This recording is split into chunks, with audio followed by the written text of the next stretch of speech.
Welcome back, everybody, to God, Family, and Faith. Really appreciate you guys coming back. This episode's going to be a little different. I've kind of decided that, I'm having some new listeners that I thought that maybe I could share some of my story again for people that haven't heard it about, kind of what's going on the last 6 years and how I've gotten to the point where I am now with owning my own businesses and stuff like that. There's people that, I've started listening that maybe not realize that, I used to be a chef a long time ago. I quit doing that in 2018 when I decided to open up my own outdoor store. And I opened it up in, August of 2018. And we ended up closing it October of 2019. So it was open just a little over a year. I got to learn a lot in that time of my life. The store was an awesome experience and thing to be a part of. I loved having it. I just kind of got to where, most of what I sold was online. I started moving everything, selling stuff on Facebook and on the website, and it had just gotten to where I was selling more stuff there than I was in store by quite a bit. And I just didn't want to have the overhead anymore. So that's when I decided to close the store. And I had bought a portable shed to put in my yard and started selling things out of my shed since it was mostly online. It was one of those times, it was hard to see it then. I can see it now.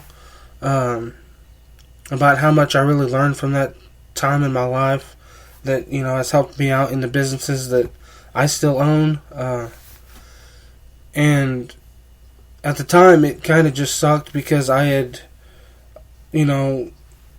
really stretched out and had put a lot of work into having the store, and it was just seeing it come to an end and that it didn't work the way I wanted it to was just it was a hard pill to swallow, I guess is a good way to say it. But when I moved it to my house and selling stuff out of the shed, I did really good for a few months. I was able to focus more on selling online rather than focus on the store. So I got to where I was starting to sell quite a bit of stuff. And, we were starting to, get out of debt and things like that. It was awesome how things had happened. I had moved to, it was right at the end of October that I'd moved everything to the house and started selling there. And then in November and December and a lot of January was just phenomenal. I had more business those months than I'd had ever. So it was an awesome time from what I've seen. But then it wasn't long after that COVID hit. And when COVID hit, a lot of what I sold was trapping supplies and fishing supplies and hunting supplies. So that's all kind of, extra. That's what people wanted to do after work. So it was just kind of the extra stuff that they spent money on. It wasn't a necessity that anybody had. It was just what they liked to do. So, a lot of my customers, when they got laid off from their jobs or they couldn't work for, months at a time, they couldn't spend that money with me, which I fully understand. But I was not prepared for that. I was not ready for that. And that hit hard. When COVID really got going, I think it was February of 2020 is when it really started to happen, and I could see my sales starting to go down. And I have always had a pretty good relationship with my customers and talking to them, and there's a lot of them that got laid off or whatever, and they wasn't able to work. They didn't know how long it was going to be. And it ended up getting to where I had, sales had dropped, 80%. And it was just very hard. My wife was working. She was a cook at a bowling alley at the time. And so we had my income from my business and the income she had from being a cook. And about the same time, she wasn't able to work anymore. They said that the bowling alley had to be closed. So we didn't know how long she was going to be off work. And my sales had dropped, like 80-90%. So there was a few months there where we had almost no income. And it was hard because, it wasn't 2 months before that I had all of this cash flow coming in that I was able to, stockpile and inventory and all kinds of things. And then all of a sudden, COVID hit, people got laid off, and, there's just the sales weren't there, and then my wife couldn't work, and, I had all this inventory that was just sitting there that I couldn't sell at the time because, it's just the way the world was at that time, it was super, super hard. And then we found out that my wife could file for, what was it? I can't even remember what it was called. Unemployment. We had never done anything like that, so we didn't know how that was going to work. It took forever. There were so many people, you couldn't talk to them on the phone because there were so many people calling. I don't even remember exactly how we did it. I know I knew some people that had to go to the unemployment office and do it there, and they had to wait 8 to 10 hours in line because there were so many people. Because of COVID, basically everybody lost their jobs. And then, it was about 3 weeks after my wife couldn't work that she finally got approved for unemployment. But then it was like another another month before we really started getting the unemployment in. So by that time, we was 2 months behind on a lot of our bills. We had to make sure that the electricity was paid and the water was paid because we couldn't let those get shut off. So, the car payment got behind and the house payment got behind, and it was a very, very hard time. And then our first daughter was born June of 2020. So that was right in the middle of COVID. And then about a little before that, my mom had talked to me about wanting to build a house for my dad that was handicapped, and wanted to know if we was interested in buying the house that I grew up in, which it was twice the size of the house that we was living in. We was getting ready to have our first daughter, and I said, yeah, I talked to the wife, and we talked about it for a while, and I said, I think this is definitely something that we can do. So we decided to do that. And see, our daughter Kinsey was born in June 2020. And then I want to believe in November of 2020, we ended up moving into my mom and dad's house with them because their house was supposed to be done, was it like mid-January? So we was like, okay, we'll live a month and a half, 2 months, and they'll be able to move into the house that they're building. And then we ended up finding renters to rent our house, and that helped a lot because when they moved in, they was able to cover the house payment and all the utilities for that house. And at this time my wife still isn't able to work because of COVID. She just had we just had our first daughter, and I had moved into my mom's, and I had moved all of my store my inventory and stuff in the shop. And I just started trying to sell it, and then it was weird because it was like everybody started getting unemployment, and then my sales started to pick up. And for a few months, I'd say a few months, that it did really well. Sales picked up a lot. And then it was like the second round of COVID happened again in 2021. And it just collapsed again. The sales collapsed. At that time, if I remember right, no, I think I'm getting a year ahead. So it was about a year and a half that, I did, sales went really well. We was able to go to conventions. And it felt like my business was really starting to pick up. And then COVID hit hard again, if I remember right, in the beginning of 2022.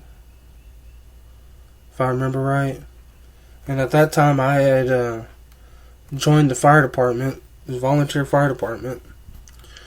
And everybody started getting, laid off their jobs and everything. So sales started to fall down.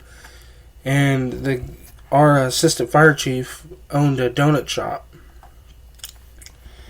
And, it had gotten to where I had told my wife to, don't worry about working anymore, that I'm going to provide for us. I'll make sure that everything goes good, that we get all the bills paid. And so she had become a stay-at-home mom. And my sales had started to drop again. In, I think it was 2021. Yeah, it was right after my mom and dad. Sorry, I'm getting things mixed up, but right after my mom and dad moved into their house, and we got this house to ourselves, we decided to tear one of the rooms out and make a den. And my mom had a bunch of shelves in there. And we were starting to knock the shelves out. So it was just a bare wall, because we was going to turn it into a den, and we could put the couch up against the wall and everything. And so one day we're just in there knocking the shelves out. And I bent over to hit a shelf that was just above the floor, and I started hitting it with the hammer. And all of a sudden, like, my heart just, I don't know, my heart rate just skyrocketed. And this had happened quite a few times in the past. Normally I would just stand up, take a couple breaths, and then I could feel my heart, stop and then go right back into rhythm. It was weird. But it's something that I'd kind of gotten used to, and I never thought about it like one of those, just kind of normal. I was doing something hard or whatever. I'd been over too fast, and that's what caused it. But this time, when I stood up, I stood there for about a minute taking breaths, and my heart rate was just kept going fast. It never stopped and then reset itself like it had before. And I ended up going into the kitchen, and I sat down in a chair, and I just kept sitting there, and I was like, maybe I just need to get a drink or something. So I grabbed a drink, I started drinking it, and it just wouldn't go away, and it was just there, and I could tell something wasn't right. And I was like, man, I'm having a heart attack or something. And I told my wife, I said, we need to go to the emergency room. And she said, huh? I said, I'm not kidding. I said, we need to go to the emergency room right now. I said, something's going on with my heart. I said, I feel like I'm having a heart attack. We need to go. So she had called my mom to come get our daughter Kinsey so we could go to the emergency room. And at this point, it's probably been 5 minutes, and it's starting to feel like somebody's sitting on my chest is what it's feeling like. And I tell her, I said, I'm going to go ahead and go out to the car. And she said, okay. So I start walking to the car, and now it's starting to feel like, every step it feels like I'm pushing a vehicle is what it feels like. Because it's just so much pressure in my chest. And I finally get to the car and I tell her, I said, we need to go now. Like, we need to go. So we get in the car, and the closest emergency room is, I'm going to guess, roughly around 10 miles from us. 10 to 12 miles. And probably about 10 miles. I think it takes about 15 minutes to get there. So we start going, and there's, I think, 3 red lights between us and that hospital. And we hit every red light. As soon as we got there, it turned red and we had to stop. So now I'm going from, something's wrong, I think I'm having a heart attack, to now I'm starting to get very mad, because it's like, something is severely wrong, we need to get there, and we have to keep stopping. And I tell her, I said, you need to just go. Drive as fast as you can, go. And we finally got into the emergency room. She dropped me off at the front door, and it took everything I had to walk in. I mean, it felt like I was pushing a semi through the front door. Like, it took everything I had to walk inside. And I remember there was a fireman sitting in the emergency room with a little kid. I'm guessing it was his daughter. It was a girl. That she was probably 7 or 8 years old. And there was somebody standing at the counter talking to the other lady. Like, there's somebody else checking in, talking to the lady behind the counter. And I walked up, and she said, can I help you? I said, yes. I said, I'm pretty sure I'm having a heart attack. And she just, jumped up and said, okay.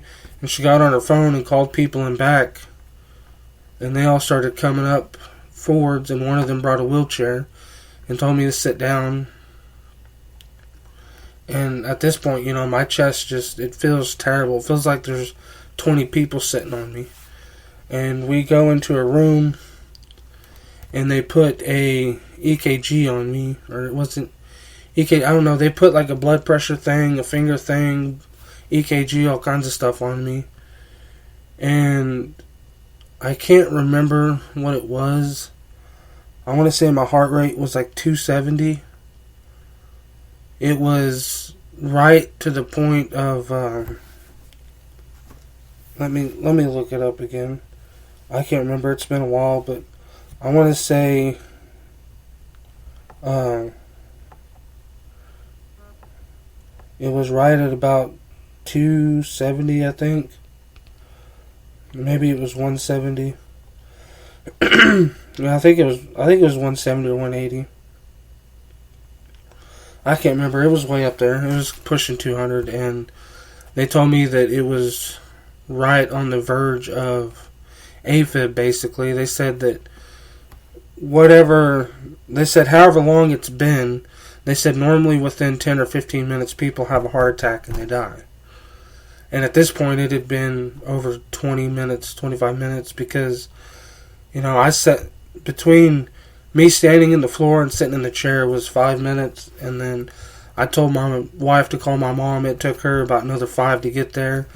I walked to the car. We drove there. So, we're talking at least 20 minutes at this point. And they end up taking me in back and telling me to lay on a bed. I laid on the bed, and they got scissors. They cut my shirt off. And they started putting IVs in my arms. I think I had 2 or 3 IVs. And they started pushing this medicine that's supposed to stop your heart. She said that we're going to give you this medicine. It's supposed to stop, it's going to stop your heart. It's going to feel weird for a little bit. But hopefully, your heart goes right back in rhythm. I can't remember how many milligrams or whatever it was they gave me. But I know whatever it was, I'm just going to say it was 10. They pushed 10, and they waited a couple seconds, and they said, okay, this didn't work. They said, push another 10. So they did another 10, and it didn't work. And the lady looked at me, and she said, we're going to push, it was whatever it was plus half more. So it's now we're going to push 15. She said, if this doesn't work, we're going to have to shock your heart. And I said, do whatever you have to do, because I can't do this. At this point, I can't hardly breathe. I can't hardly talk. It's just trying to say yes or no to them is wearing me out. Like, it just feels like somebody has parked a car on top of my chest, and they pushed the 15, whatever it was, and it didn't do anything again. And she said, we're going to have to shock you. She said, we're going to give you this medicine that's going to help the pain. I said, okay. They pushed medicine. And, right between the point of giving me the last 10 and the 15, a deacon from our church came in. And I remember him walking through the door. And then they pushed the 15 and it didn't work. And then they said that they was going to shock me. And if I remember right, I remember him walking in and they asked him to leave because they was getting ready to shock me. And they gave me the medicine that was supposed to help numb the pain. And then I asked all of them if they could pray for me before they shocked me. And I remember there was, I don't know, there's probably 7 or 8 nurses and doctors and whatever else they were in the room. And they asked me if I wanted to pray or if they wanted them to pray. And, at this point I couldn't hardly talk because I couldn't breathe. And I said, please, one of you. And I remember there was a guy, there was a nurse there that was probably 30. He prayed. I can't really remember what he said, but it wasn't very long, maybe 15 seconds. And they said amen. And they said, okay, we're going to shock you. They said this is going to jerk you a lot. I said, okay. She said that hopefully, we can shock you once and it's going to stop your heart and get it back in rhythm. I said, okay. So they shocked me once, and the medicine they gave me worked because I didn't feel pain, but I could feel like my body come off the table. Like I could feel the jerkness of it. And they pulled it back, and the first shock, it didn't do nothing. They said that they're going to have to do it again, so they shocked me again. And after that time, it was like 5 seconds, and I felt instant relief. Like all the pressure in my chest went away. I could breathe again. And I just felt so much better. Like instant relief. And then they told me that I was going to have to go to another hospital.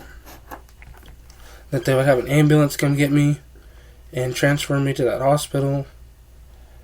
And I remember riding the ambulance to the hospital. We went to the bigger hospital in the next town up, and we was there for almost 2 full days. They had a heart monitor on me the whole time, and at this point I feel 100% again. Like I had nothing wrong with me. I don't hurt, no hard breathing, nothing. I feel 100% ready to go. And they're not, at this point, they're not giving me any medicine or nothing because I'm not in pain. I feel fine. So we got there like in the evening one day, and then was there the whole next day. And they kept telling me that they had to wait for my EKG results to come in to make sure nothing happened. And they was going to have a heart surgeon come talk to me. Or I can't remember what it was. Cardiologist talked to me. And then nobody really came and seen me that day, which then I was getting mad because we'd been there all day. Nothing had happened. No information. We get to the next day, and then they finally tell me that they got me a room at Washington Regional in Fayetteville, and that an ambulance is going to be picking me up and taking me there in just a little bit. I said, okay. Well, this was, 9, 10 o'clock in the morning. Well, then it's like 5 in the evening before this actually happens. And they take me up to the Washington Regional. And they do all the same tests that the hospital before did. They do like I can't remember what it was called, but they put this like glowing gel in my IV, and then had like a oh, I can't remember what they're called. Like when women are pregnant, they use it to look at the baby. They used one of those on my heart and around my lungs and all that stuff. And they had done that at both hospitals now. They told me that they was going to do almost all the same tests again because they had to, I don't know, to see that it was good the next day. And they had me on a heart monitor again. And then finally the cardiologist came and seen me. And he told me that they was going to do a heart cath the next morning. I said, okay. He said that, they're going to do the heart cath and see if they can't find anything that's going on in my heart, maybe a blockage or whatever it is. I said, okay. Well, at this point, I've had quite a few visitors. The deacon from the churches came to see me again. And a lady comes and gets me, and they said, we're going to have to go do an x-ray of your chest. I said, okay. I've never had any kind of heart surgery, so I don't know what's going on. And they get me in a wheelchair, and they take me to this other room to do a couple x-rays of my chest. And the lady that was taking the pictures, she says something about a pacemaker. And I said, huh? She goes, yeah, we're doing these x-rays to size you for a pacemaker.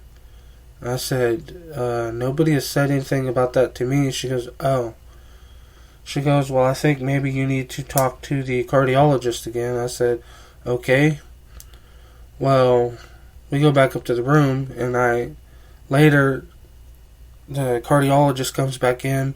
It's 7, 8, 9 o'clock at night now. And I asked him, I said, they took me to do x-rays, and they told me something about a pacemaker. He said, yes. He said, we're going to do... We're gonna do the heart cath to look around and see if there's anything going on. He said if not, then we're gonna put in a defibrillator pacemaker. That way, if anything happens like this again, that it will shock my heart back into rhythm. And at this point, it's like, okay, whatever, let's do it. And then the next day, they do the heart cath. This was the first surgery I'd ever had where I'd been like under anesthesia.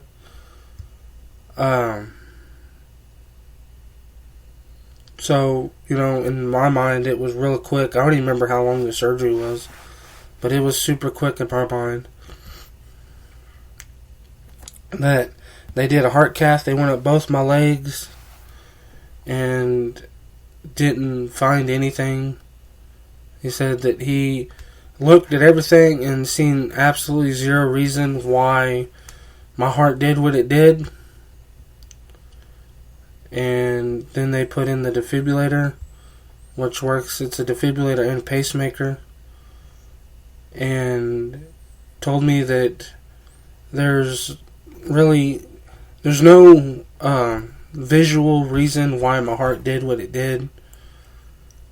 He said, and I asked him, I said, do you think it could be something that's, from the family, like I could have gotten from my mom or my dad or whatever, in our genes? And he said, yes, probably. I said, okay. I said, well, I'm adopted.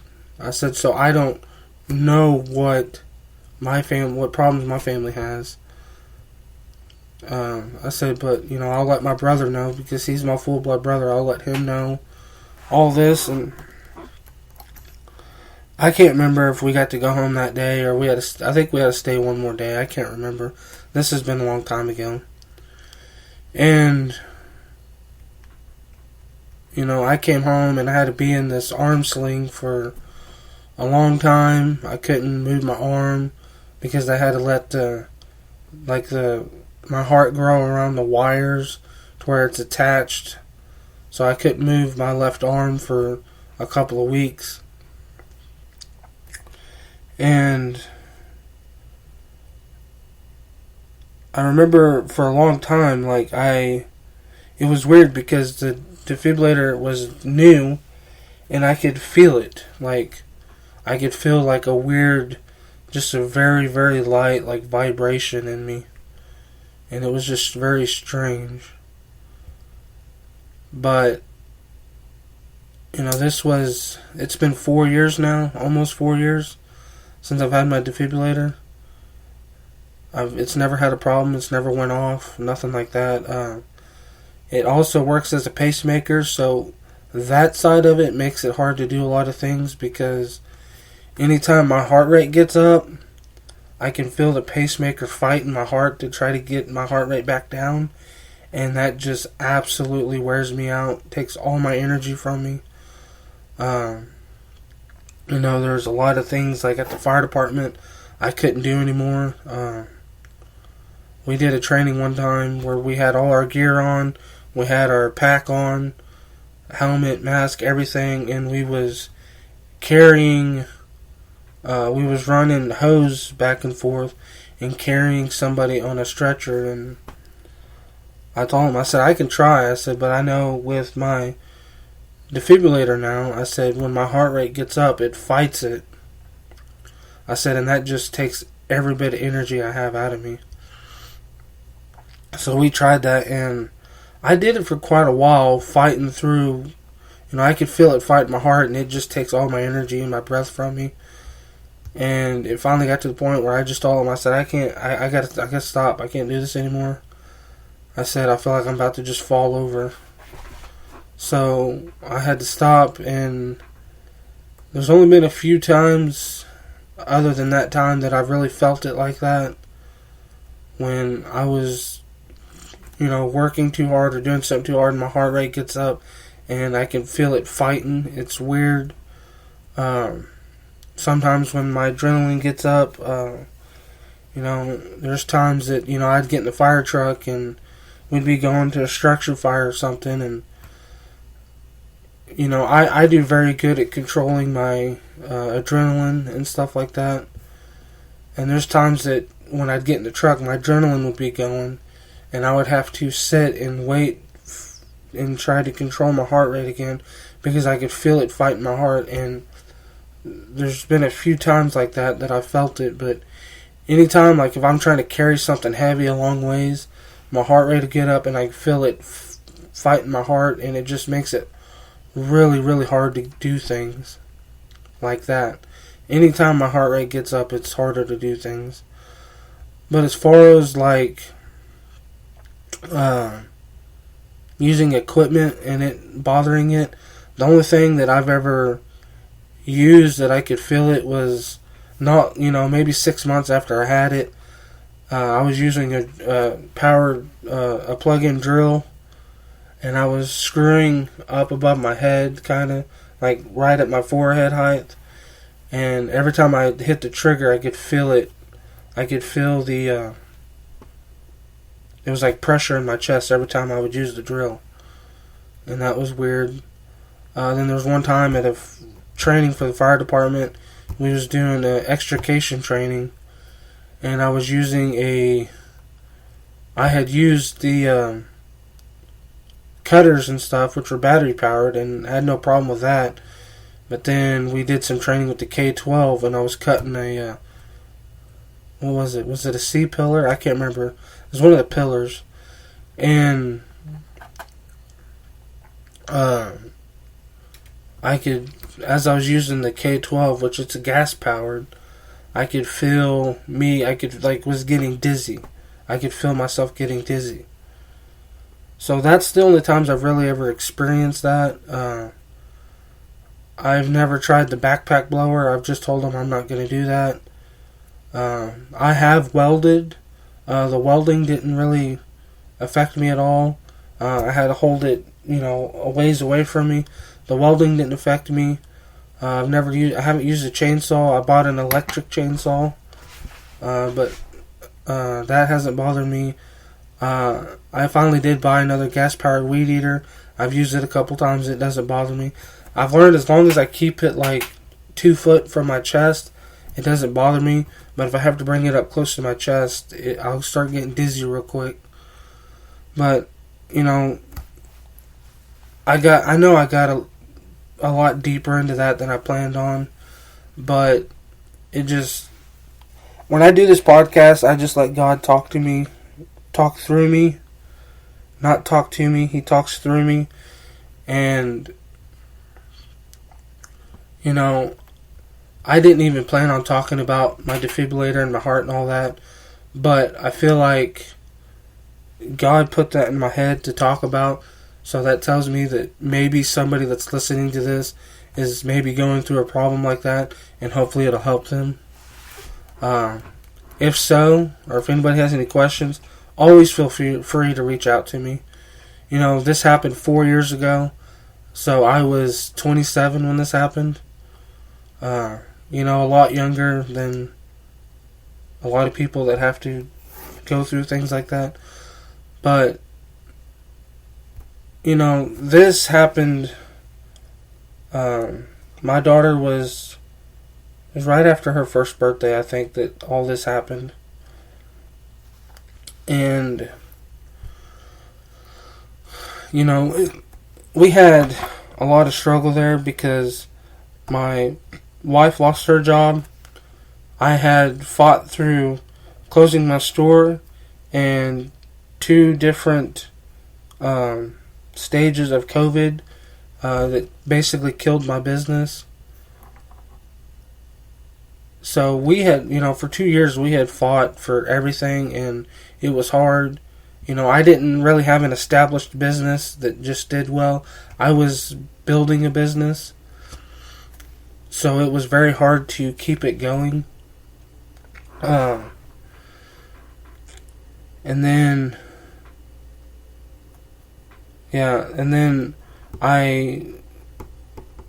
my assistant chief that was at the fire department, he owned a donut shop, and I told him, I said, hey, if you ever need any extra help, I would be willing to help out, you know, to make some extra money to help us pay bills, because at this time, you know, we were just barely covering our monthly bills, just barely covering them.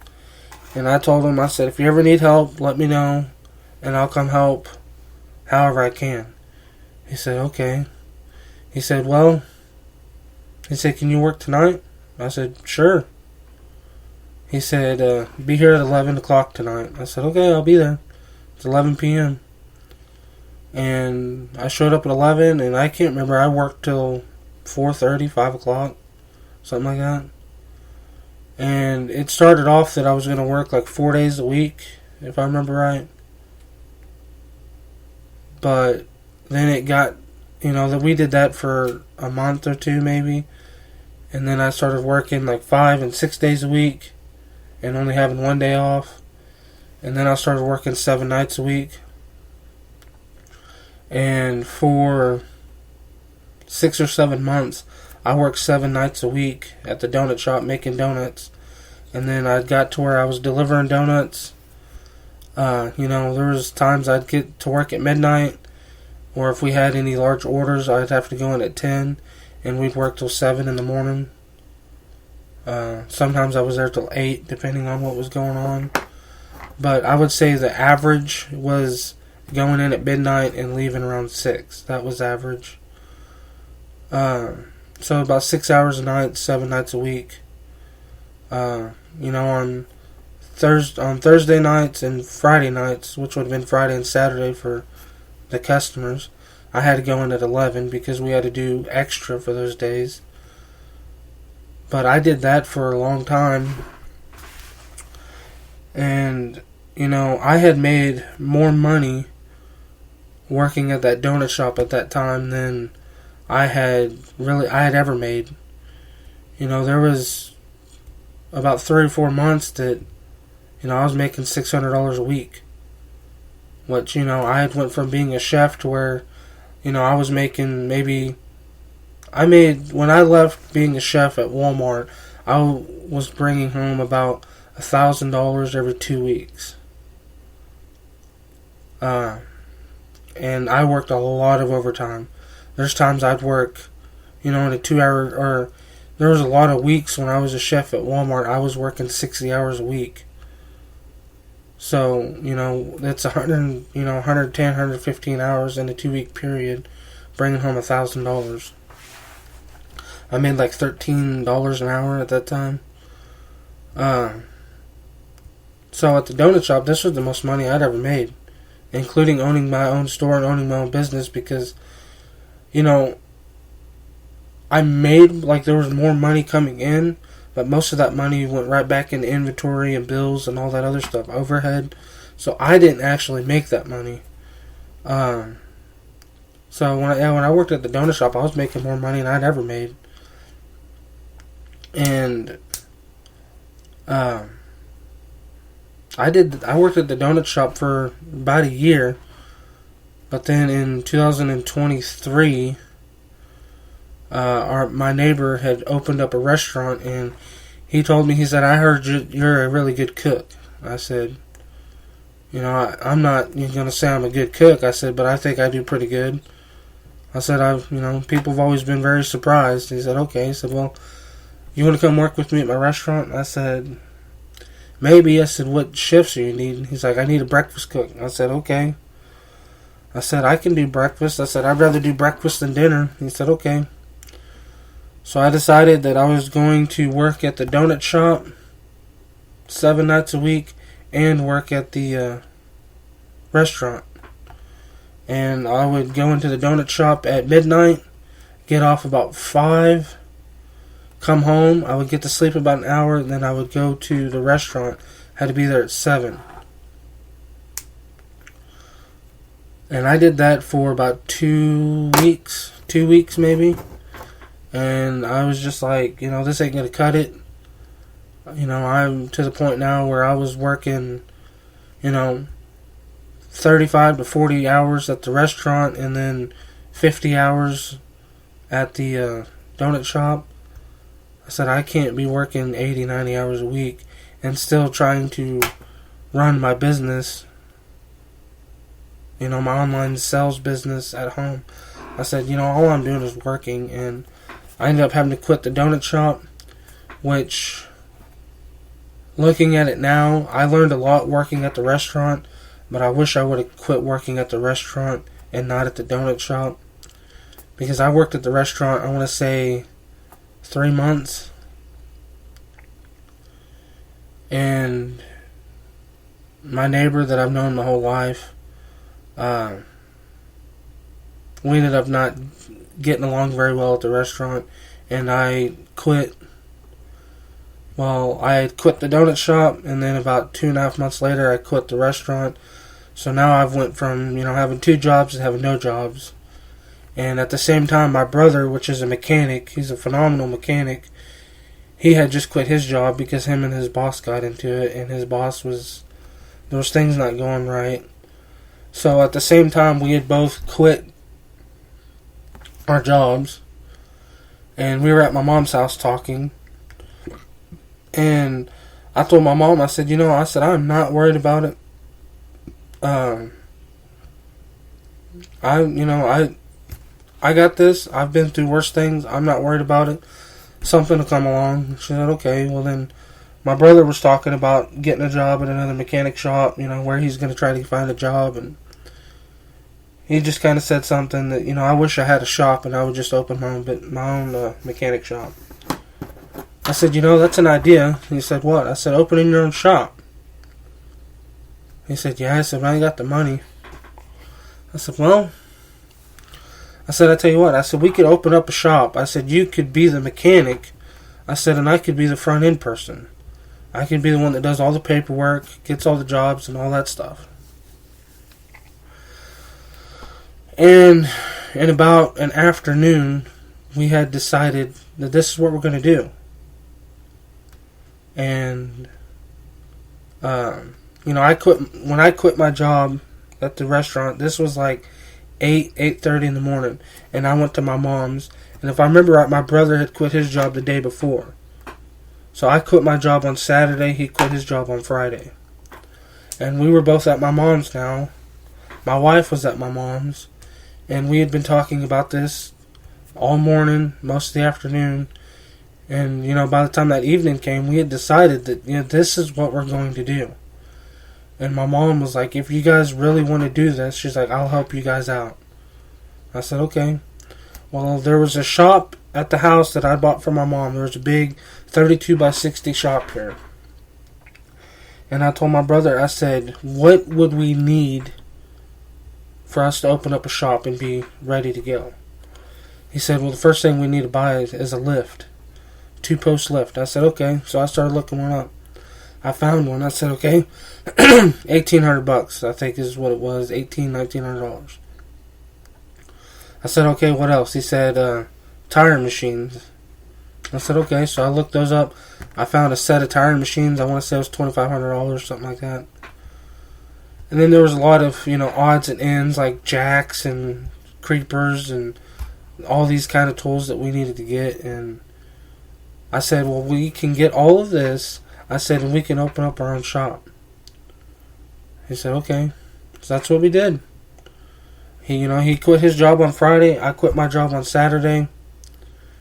And then the next week, we went into the shop and we started clearing it out and getting it ready for our mechanic shop. And it was awesome. I mean, it was not something that I had envisioned doing, owning a mechanic shop. But I knew, I'd already owned my outdoor store, and I'd already owned my online store at home. I had started my own bait and lure business. So, I had 3 businesses that I'd owned before, so I knew how to do all that. I knew how to do that aspect of it, the business side.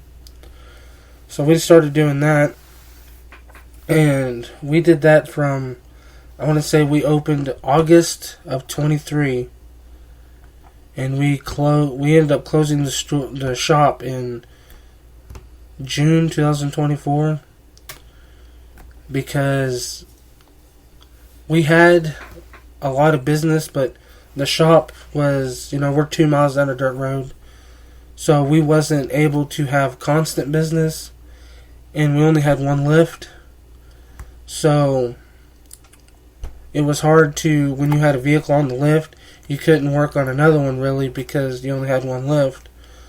And we need a second lift. And I was like, alright. So I'd looked into having another shop built. So that's what I did. I had another shop built. Well, then there was so much extra money that it was going to cost to get, gravel brought in and get a post put, or another lift put in, have electricity put in. And it was just so much money. And it just got to the point to where we were making money, but having to put all of it right back into the business. And my brother didn't want to do that anymore. So we had just decided that I myself was just going to get back into my businesses. I was going to focus on my businesses and let my brother run the mechanic shop. Well, January of 24, I had bought another business that I had been wanting to buy for about a year from one of my friends. Was the Trapper's Pole business. So I bought it in January of 2024, and the National Trappers Convention was in South Dakota in July. And in June, I had decided I'm going to this convention. I told my brother, I said, you know what, the shop, I said, you can take it over. I'm going to focus back on the trapping. And this is what I'm going to do. I want to go to this national convention. So I spent a month in the shop making a bunch of inventory, getting everything ready to go to the conventions. And that's what we did. We ended up doing, I think, 8 conventions last year. And the Trapper's Pole business blew up and did phenomenal. And I had zero complaints about it. And I had decided that this is what I'm going to do. This is what I'm going to do is have, my bait lure business, the Trapper's Pole business, and that's all I'm going to do now. Well, for you that have been listening to my podcast in the past, you know how that's already changed again. And I do believe that I believe God's been preparing me along the way for what I'm going to be doing now. Because January of this year, just 3 months ago, God finally put it on my heart that I needed to put my life into ministry. I needed to give my life to ministry.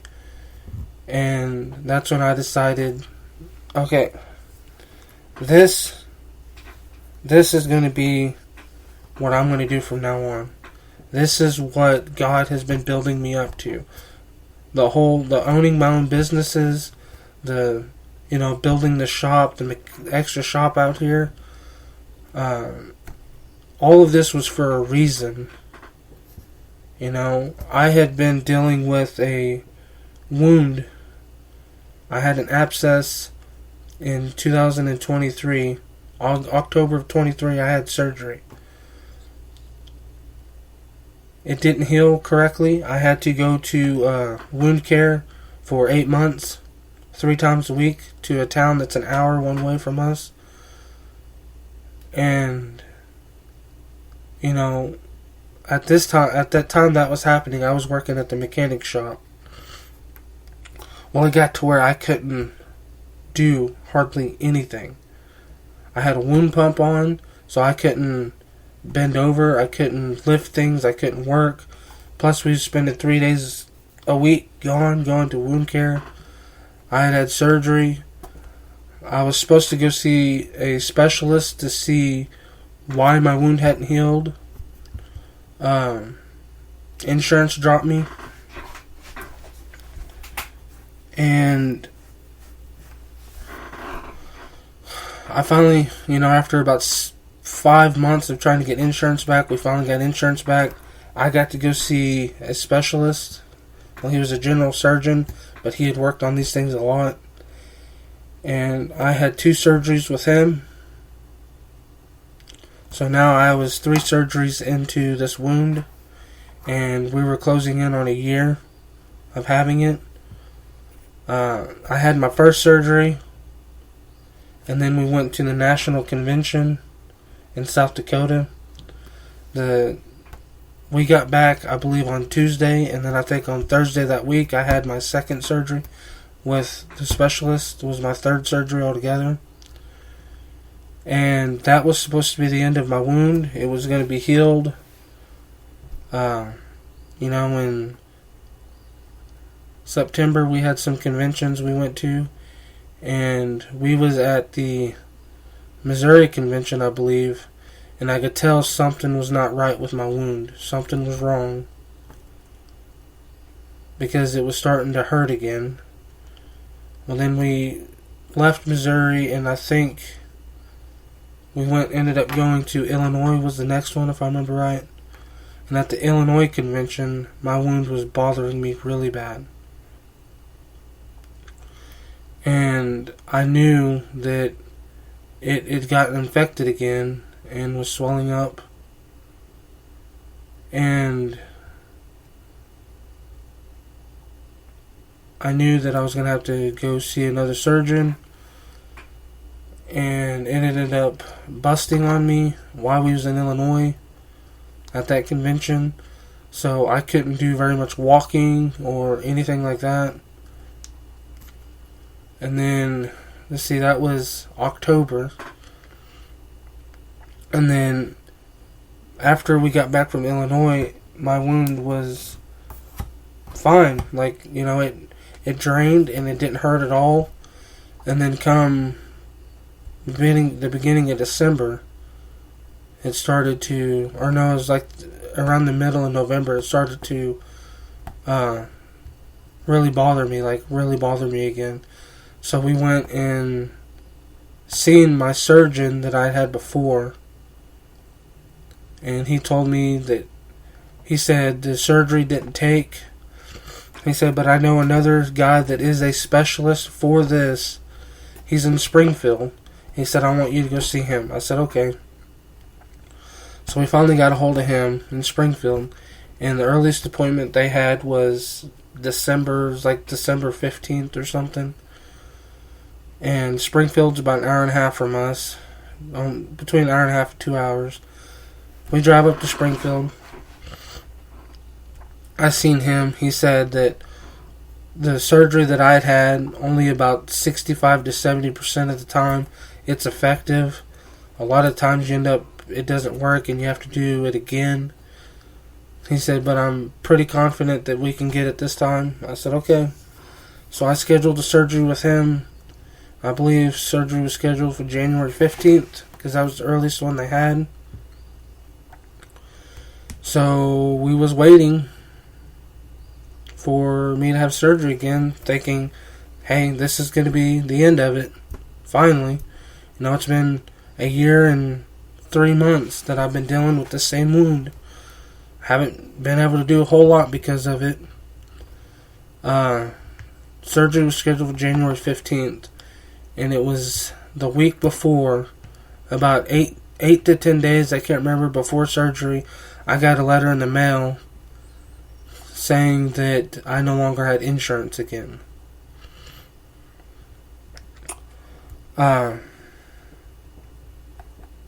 Which really, really sucked, because we had just dealt with this losing insurance the year before, and it prevented me from being able to get my wound taken care of. And so I had to call them and tell them that I had to cancel my surgery because we lost insurance again. And they wanted to set me up on a payment plan. It was $16,000 to have this surgery, and I said, I do not have $16,000, so I said, I will work on getting insurance back and we'll give you a call. So here we are, 3.5 months later. I still don't have insurance. Still dealing with the same wound that, it's like a 10-day cycle where it'll get infected and swell up and it hurts and I can't do nothing. And then it will drain. And then I can't do nothing because it's draining. And then I'll have about 4 or 5 days that I'm great and I can do whatever I want. And then it starts all over again. So, yeah. It's been a crazy last 6 years. But I used to worry about my wound. I used to worry about money, worry about bills, worry about what I'm supposed to do. But what I want all of you to know is in January, when I felt God pulling on me and tugging on me, and all I could think about was being a preacher or being in ministry. That's all I could think about. No matter where I went, no matter what I did, that's what was in my mind. That's all I could think about. And I finally told myself, this is what I'm doing. I talked to one of my friends he's in the process of becoming a preacher. And I was talking to him, and I just decided that I'm going to research me a Bible school, Bible college. I'm going to start doing classes, and this is what I'm going to do. And when I did that, I felt so much peace come over me. It was like it's like Jesus gave me a hug and said, it's going to be okay. And about 2 or 3 weeks after I decided to give my life into ministry, at church I had announced it, that I was giving my life to ministry. That's the first time I had really announced it publicly like that. That night, we ended up getting in a wreck. A lady had rear-ended us, and took my dream truck. My truck that I had was my dream truck. Was a 5.9 Cummins, lifted, 35-inch tires. This is, it was my dream truck. My wife's car, the motor blew in it, so this was the only vehicle we had. We got in a wreck, took our vehicle from us, and it wasn't that night, but the next day I started realizing that the devil was trying to get to me because he knew that I was being serious about giving my life into ministry. And he knew that he thought that if he took something that meant so much to me, like my truck, that I would turn back into my own old ways of anger. And it didn't work. So what I want to say is, for anybody that's going through hard times and struggles, don't ever think you're the only one that's went through a hard time. Everybody goes through hard times and struggles to where they think that there's absolutely no way of coming back. I'm 31. I've had, 3 surgeries on a wound that still to this day I have problems with. I had heart problems where I had to have a defibrillator. I've had businesses close. I now have 2 daughters. There's a lot of people that give up way before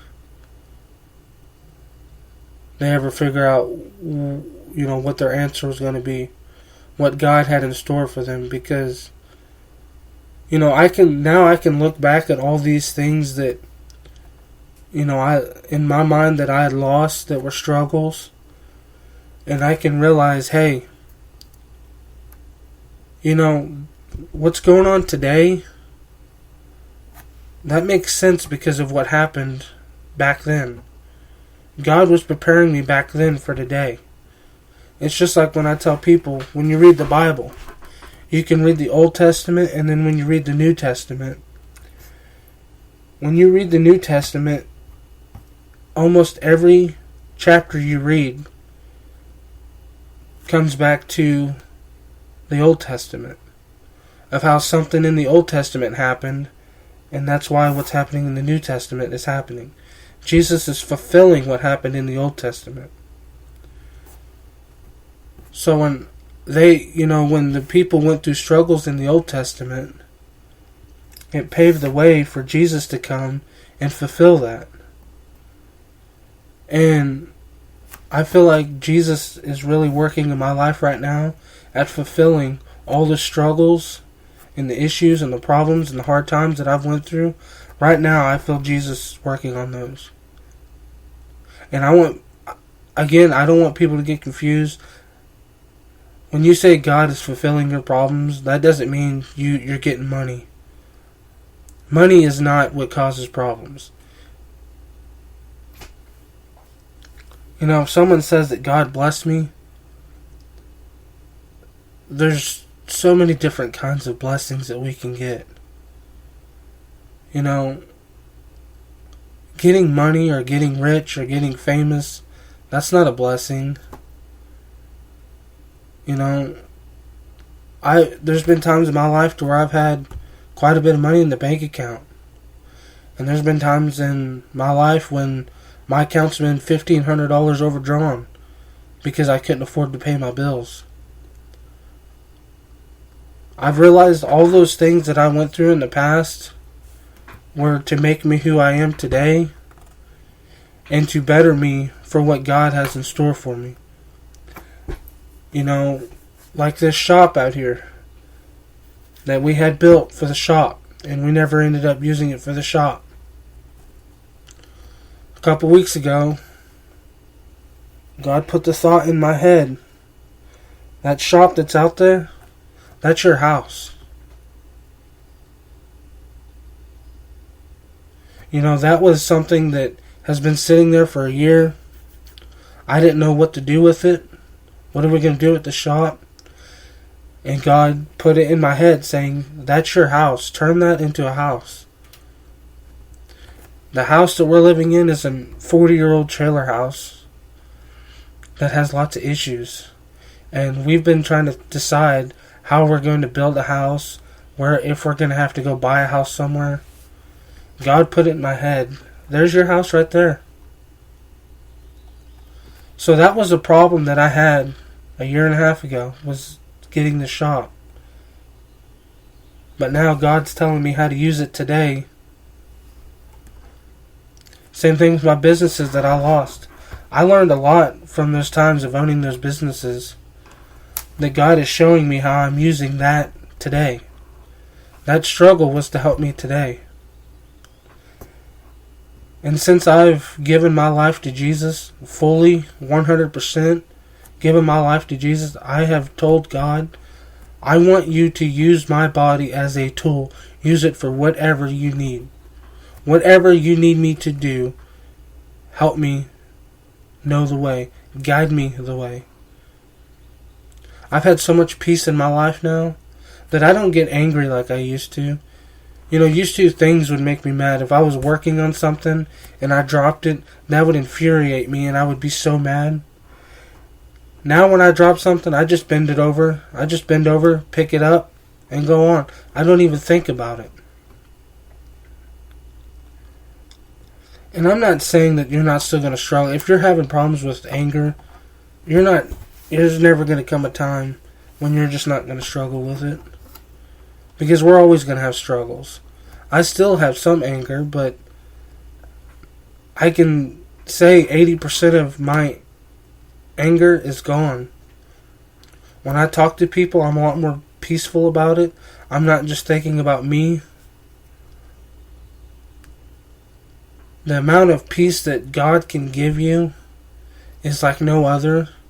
You just have to accept it and give your life to Him and say, God, use me with whatever it is. That doesn't mean you're going to go into ministry. That doesn't mean you're going to dedicate your life to reach people for Him.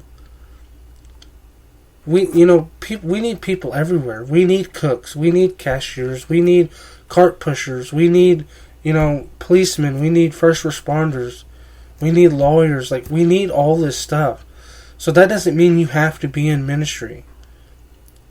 But what you can do is whatever job you have, if you're a lineman, or if you're a logger, or you're a cashier, or you clean houses, or you're a nurse, you can turn that into your ministry. There's going to be people that you meet every day that comes through your path that you can share Jesus with. And I promise you, if you give your life in that way to God, say, God, use me how you need me, and you do what He wants you to do, God's going to help you have peace. That doesn't mean you're not going to struggle. That doesn't mean you're never going to go through hard times. But God's going to help you. He's always there. He's going to be there with you. And I can tell you right now, the peace that I have in me now is like nothing I thought I would ever feel or see. And I just hope that everything that I've shared with you guys today can help you in any way. I hope something that I've said can touch you. Whether you're going through something or whether you know somebody else that's going through something, that maybe you can help them with that. But always remember to talk to God. Pray to God. Ask Him to help you.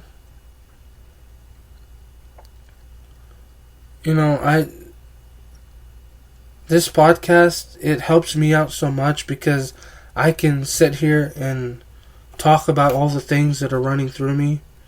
And a lot of the times it's things that I'm not even thinking about. God's just, He's talking through me. And a lot of times, that's what we need to pray. Like if we're going to go witness to somebody, say, God, please put the words in my mouth that you need me to say that's going to help reach this person. When I'd start my podcast and I turn my microphone on and I start talking, I The only thing I know that I'm going to say is welcome back to the podcast, God, Family, and Faith. I don't plan anything else other than that. And if I do, it's maybe one Bible verse that I've read that I want to share. But I don't write down what I want to say. And that's why a lot of times it might feel like I'm bouncing around.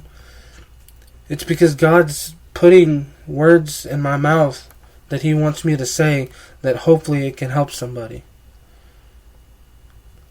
And if I can help one person, like it's all worth it. It's all worth it. It doesn't matter how much this podcast costs me or how much time I spend doing it. If I can help one person, it's all worth it. And again, I just want to thank you all. We've already been going for 70 minutes and 38 seconds now. So I'm going to go ahead and close it out. I appreciate you guys listening. If you ever want to reach out to me, if you have questions, or if you just want me to pray for you or with you, reach out to me, please.